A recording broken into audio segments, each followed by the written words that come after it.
¿Qué onda, habitantes de la ciberdistopía? Ya tenía tiempo que no me pasaba por acá, pero quería hacer este video, sobre todo ahora que he estado retomando el trabajo que había estado haciendo en el Instagram de Webtopia, para hablar un poco sobre cómo se están reconfigurando los poderes tecnopolíticos a partir de la segunda entrada de Trump en estas últimas elecciones estadounidenses. Fenómeno que bien podría llamarse algo así como el imperio contraataca o la revancha de los incels tech bros, ¿no? Como saben, pues Trump lleva apenas unas semanas en el gobierno y llegó firmando órdenes ejecutivas para aturdir a las instituciones de Estados Unidos, pero también para sentar la agenda de lo que sería su política interior y exterior, ¿no? Si en un primer mandato como presidente vino acompañado de figuras como Alex Jones o Steve Bannon, o este tipo como de intelectuales más fringe, y ahora viene acompañado más bien como de la élite de Silicon Valley, ¿no? O sea, por eso pongo esta foto aquí en la inauguración de Trump, donde están los CEOs pues sí, de los tecnofeudos, ¿no? Y sobre todo empujando muchos de los principios tecnoutópicos, libertarios, cuasi fascistas, masculinistas o patriarcales, y un abierto coqueteo con el fascismo, ¿no? Eh, es interesante porque a partir de la revisión de las notas y artículos que hago o que he estado leyendo en estas semanas, que están en el Instagram de Webtopia, a mi parecer estas notas dan cuenta como de un nuevo cambio de vibra, ¿no? O de vibe shift en el papel que van a jugar, o que ya están jugando las plataformas en esta nueva era. Tal vez algunos se acuerden que ya había hecho un video al respecto. De hecho, lo voy a poner en el link abajo por si lo quieren ver, donde se hablaba de un artículo de The Verge, donde se hablaba del vibe shift tecnopolítico que se supone que iba a pasar con la salida de Trump y la llegada de Biden, ¿no? Pero bueno, ahora 4 años después, frente a este vibe shift, ahora tenemos una nueva reconfiguración, ¿no? Que me parece que es todavía más preocupante debido a esta explícita ratificación de muchas de las ideologías reaccionarias que se habían estado gestando en la red durante ya casi una década, ¿no? O sea, me refiero como al movimiento Red Pill, o que fue muy influyente en la alt-right, por supuesto, el movimiento anti-woke, que fue básicamente sobre lo que montó su campaña Trump, el rechazo a las políticas de diversidad, equidad e inclusión, el desmantelamiento de las instituciones académicas y mediáticas, que supuestamente envenenan a los jóvenes con esto que le han llamado el marxismo cultural, o lo que Curtis Yarvin le llama la catedral, ¿no? Que sería algo así como una especie de ministerio de la verdad que se encarga de poner la agenda de lo políticamente correcto, ¿no?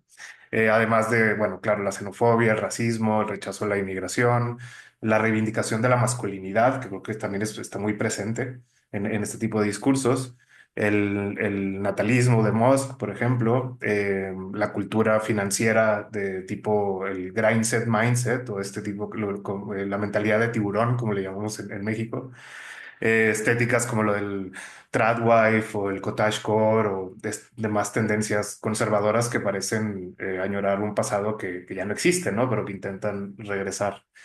Entonces, como un poco de trasfondo, yo creo que podemos trazar brevemente la historia de estos cambios culturales que se han dado en las sociedades desde los inicios de la World Wide Web, eh, eh, y que es básicamente, bueno, el tema de investigación en el que yo más me he centrado, y que es el paso de una visión utópica del Internet a una visión distópica, ¿no? Ya que teníamos al principio bueno, ya tenemos yo creo que al menos una década desde que el Internet dejó de ser todo eso que prometía ser en los noventas y en el 2000, ¿no? O sea, un Internet abierto, descentralizado, de libre flujo de información, de comunidades en línea voluntaristas, de anonimato, y que incluso en algunos casos seguían un poco la meritocracia de la ética hacker, eh, y que incluso yo creo que llegaron a su culmen con este tipo de movimientos o promesas de emancipación política, gracias al papel que jugaron las plataformas en las revueltas de los principios del 2010, ¿no? O sea, Occupy Wall Street, la Primavera Árabe, el 15M, el Yo Soy 132 en México.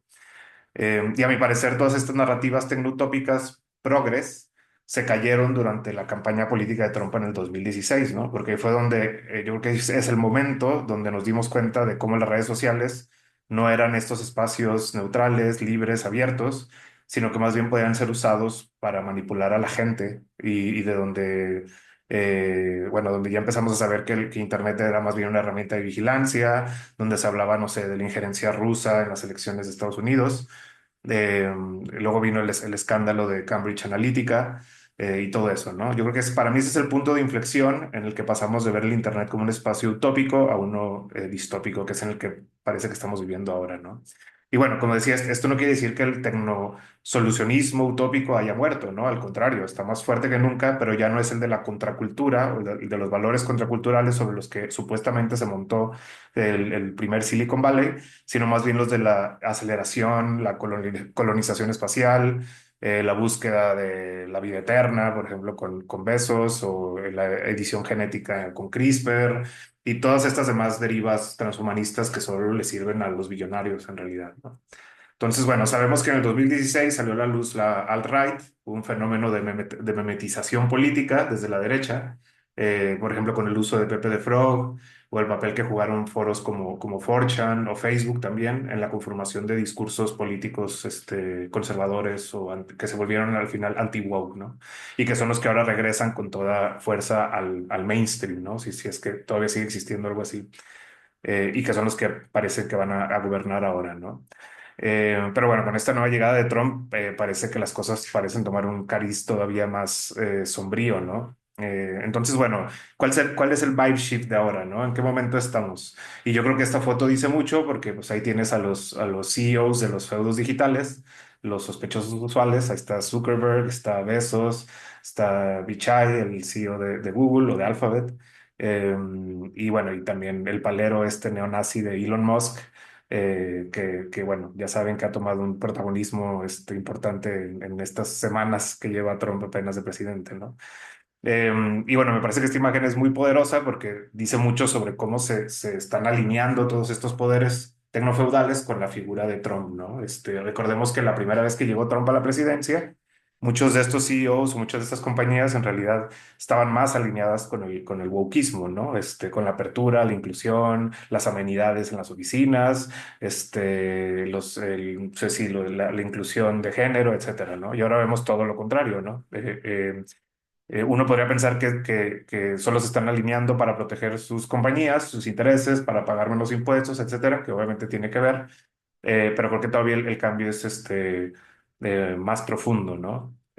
Y bueno, y voy a resumir el cambio en tres puntos generales, tres o cuatro puntos generales, que yo creo que aglutinan bien la mirada o el panorama de hacia dónde vamos, ¿no?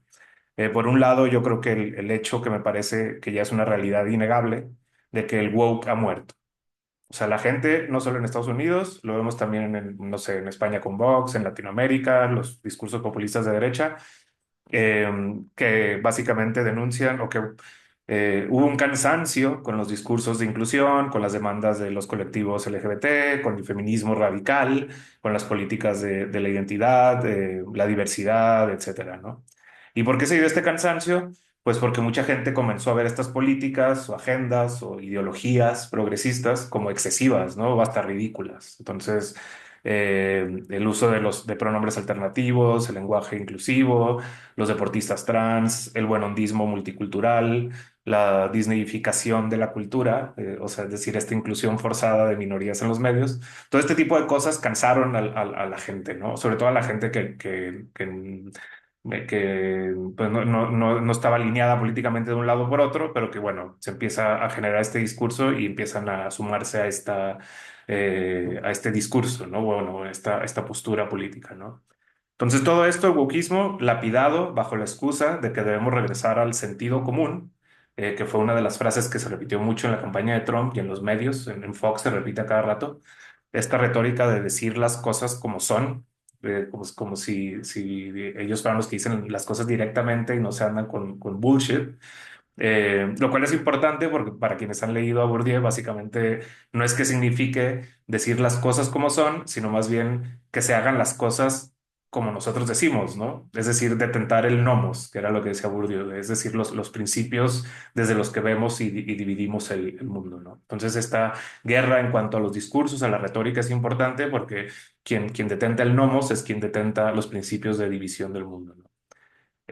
Y bueno, lo primero que hizo Trump al llegar a la presidencia fue darle rienda suelta a Musk para hacer básicamente lo que quisiera con el gobierno, ¿no? De quitar los apoyos del USAID, de este programa aparentemente humanitario, pero que en realidad siempre fue una manera de soft power estadounidense para mantener presencia en lugares estratégicos a través de este tipo de programas de diversidad e inclusión y que ahora critican mucho en Estados Unidos, pero que en realidad tenían ese doble trasfondo, ¿no? O sea, yo digo que ahí se están disparando en el pie porque pues básicamente están quitando presencia en los lugares donde tenían, bueno, que eran estratégicamente importantes para Estados Unidos, ¿no?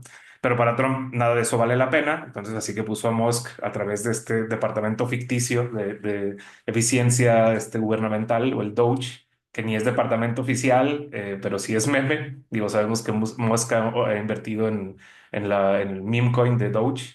Le ha hecho mucho hype desde hace mucho tiempo y ahora le pone así a su grupo, a este grupo conformado de una serie de chavitos hackers a quienes se les dio acceso a datos que deberían estar protegidos, ¿no? Pero que ahora están en manos del hombre más rico del mundo, ¿no? O sea, básicamente nos dirigimos a una corporatocracia, ¿no?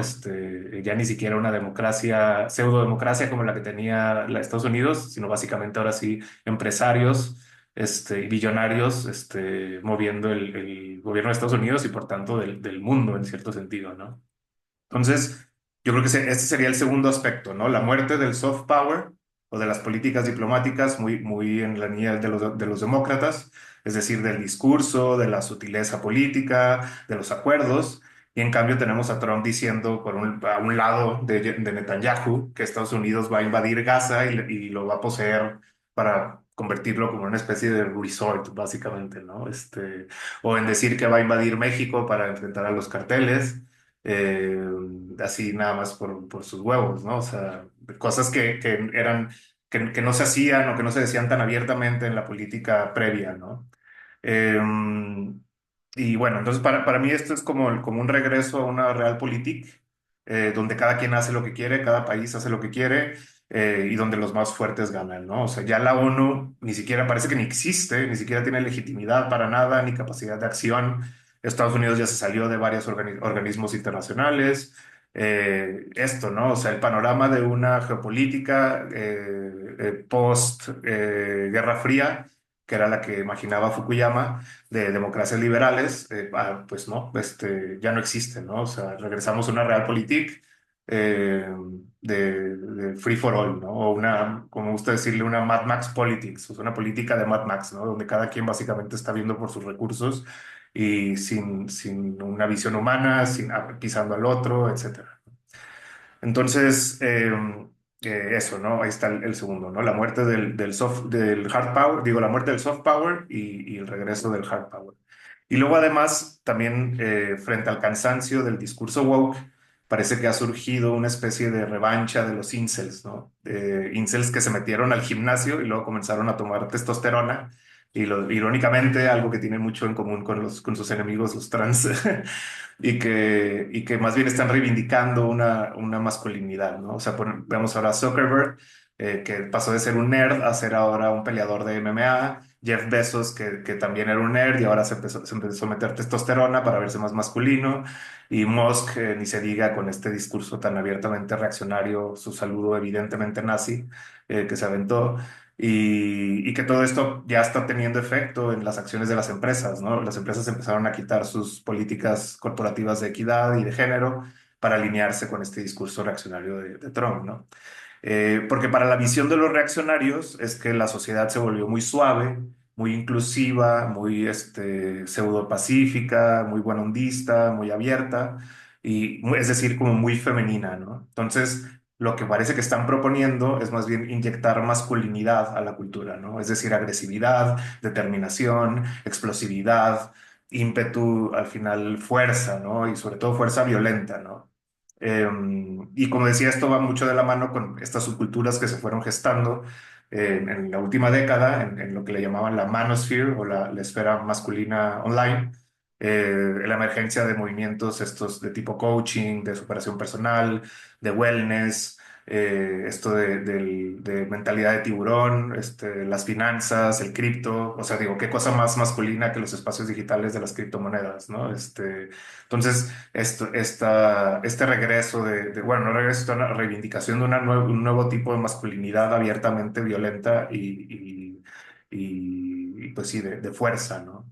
En esta misma línea también yo creo que entraría el natalismo de Musk, que más allá de los beneficios o males que implica tener o no tener hijos, tampoco voy a entrar en términos acá en discusiones sobre el maltusanismo, pero que en el sentido de Musk a mí me parece que también va muy ligado con una visión de la masculinidad que tiene que ver con la virilidad, ¿no? El tener muchos hijos como signo de poder para mantenerlos, o sea, poder para poder mantenerlos para empezar, de repoblar la tierra, estas ideas que tiene de Marte, desde un cierto árbol genealógico, como si estuviera reivindicando esta idea medieval del linaje patriarcal, ¿no? De crear un legado, de crear, por lo tanto, una cultura o un modo de ver el mundo atado familiarmente o a un tronco familiar, ¿no?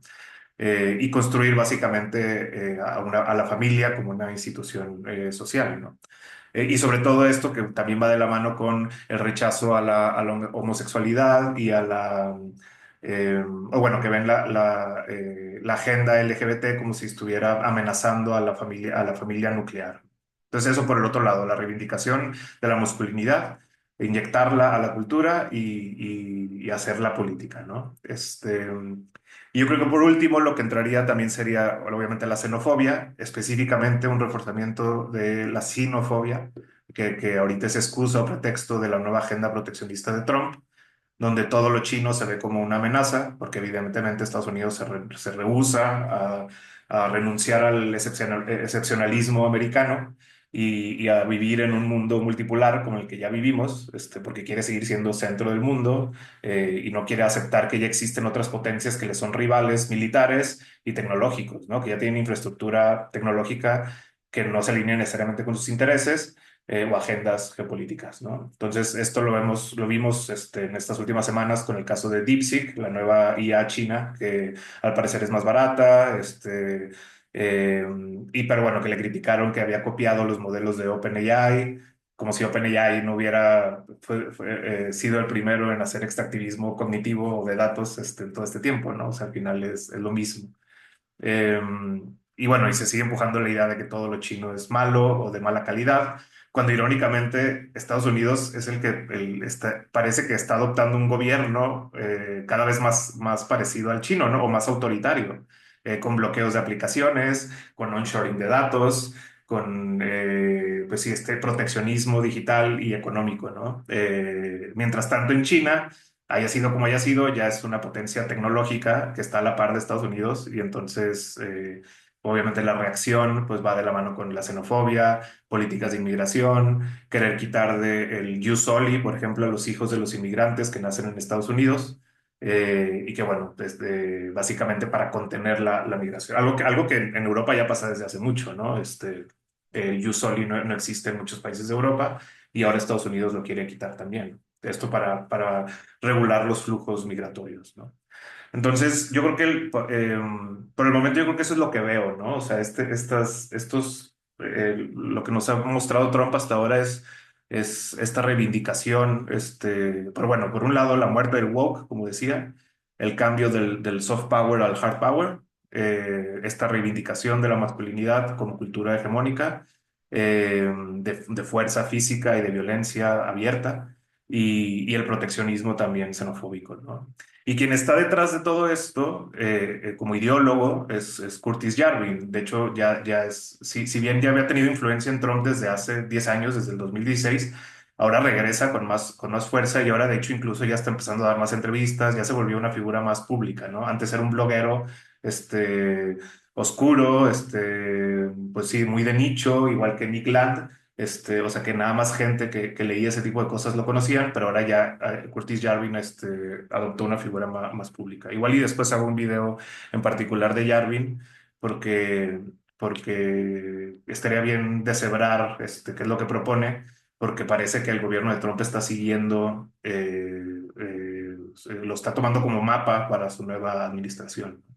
Entonces, bueno, no sé qué piensan ustedes. Esto es Las conclusiones a las que he llegado ahora, estándome informando sobre este tema y leyendo estas notas que han salido en estas semanas y viendo cómo cambia el mundo, ¿no? A partir de la entrada de Trump. Pero bueno, ya veremos qué sigue. Entonces, díganme qué piensan y nos vemos en el que sigue.